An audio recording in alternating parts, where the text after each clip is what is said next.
সাম্য, মানবাধিকার, গণতন্ত্র, ধর্মীয় স্বাধীনতা ইত্যাদি। এটাতে কমিউনিস্ট পার্টি এবং কয়েকটি বাম দল ছাড়া আর সকলেই ঐকমত্য পোষণ করেছে। পঞ্চম সংশোধনী যেটি আছে আমরা বলেছি সেটা থাকবে। পঞ্চদশ সংশোধনী যেটা আওয়ামী লীগ করে সেটা বাতিল হয়ে যাবে এবং তার সাথে নতুন যে কয়েকটি শব্দ এটা সংযোজিত হবে।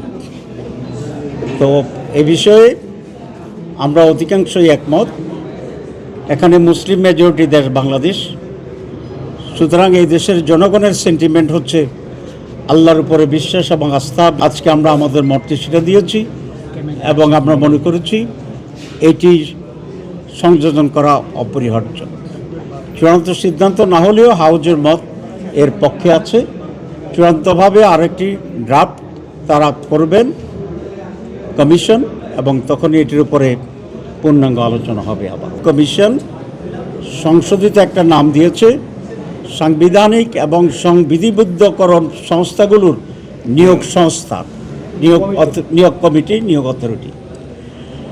এটা নিয়ে আজকে আলোচনা হয়েছে যে বাংলাদেশে যে সমস্ত সাংবিধানিক কমিটিগুলো আছে, যেমন ইলেকশন কমিশন আছে, পাবলিক সার্ভিস কমিশন আছে, দুদক আছে এবং আপনার পাবলিক অ্যাকাউন্টসের যারা আছে সেই সমস্ত কমিশন আছে। এই সব কিছুর জন্যে একটা সিনক্রোনাইজ বডি থাকবে।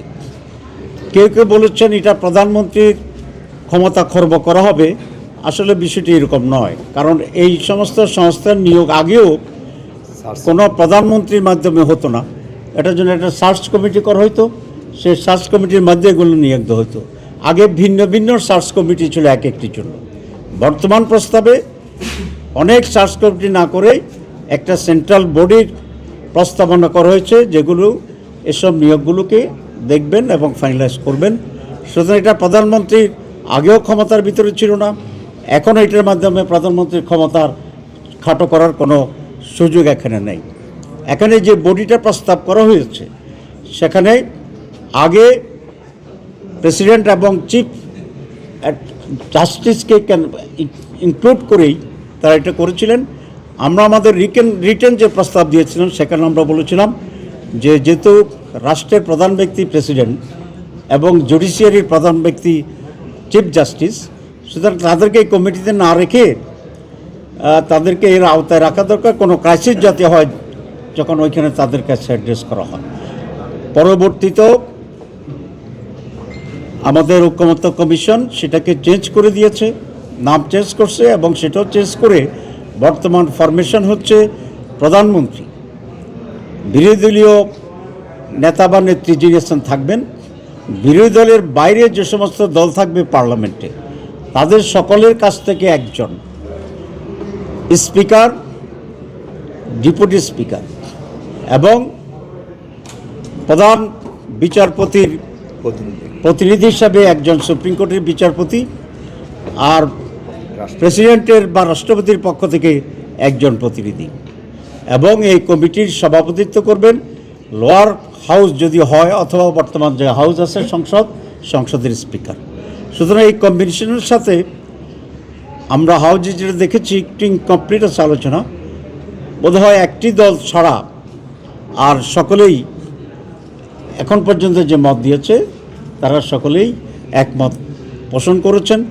বাংলাদেশ জামাত ইসলামীও এবার যে সংশোধিত কমিটি এবং সংশোধিত নাম তার সাথে সম্পূর্ণ একমত। কারণ বাংলাদেশে আজকে যে নৈরাজ্য তৈরি হয়েছে এ একক ক্ষমতা একটি দায়ী এবং এরকম একান্তই দলীয় অযোগ্য লোকদেরকে নিয়োগ দেওয়া একটা বিরাট সমস্যা। যেমন আজকে আমরা বলছি যে আওয়ামী লীগের প্রেতাত্মারা এখনও সচিবালয়ে বসে আছে, এখনও পুলিশ সার্ভিসে আছে। এটা কেন হয়েছে? যে আওয়ামী লীগ ক্ষমতায় থাকতে দলীয় লোকদেরকে নিয়োগ দেওয়ার কারণে তাদেরকে এখনও সেখান থেকে সরানো যাচ্ছে না। একটি দল যারটা বলেছেন সেটা বড়দের নিশ্চয়ই তারা একটু পরে এসে ব্রিফিং করবে, বাংলাদেশ ন্যাশনালিস্ট পার্টি। আর প্রধানমন্ত্রীর সময়ের ব্যাপারে তো আমরা এর আগের দিনেই কনক্লুশন করেছি যে 3টি দল ছাড়া আর সকলেই 10 বছরের পরে 10 বছরের ব্যাপারে সকলেই একমত হয়েছে। 2 টার্ম নয়, ম্যাক্সিমাম 10 বছর in the whole life time.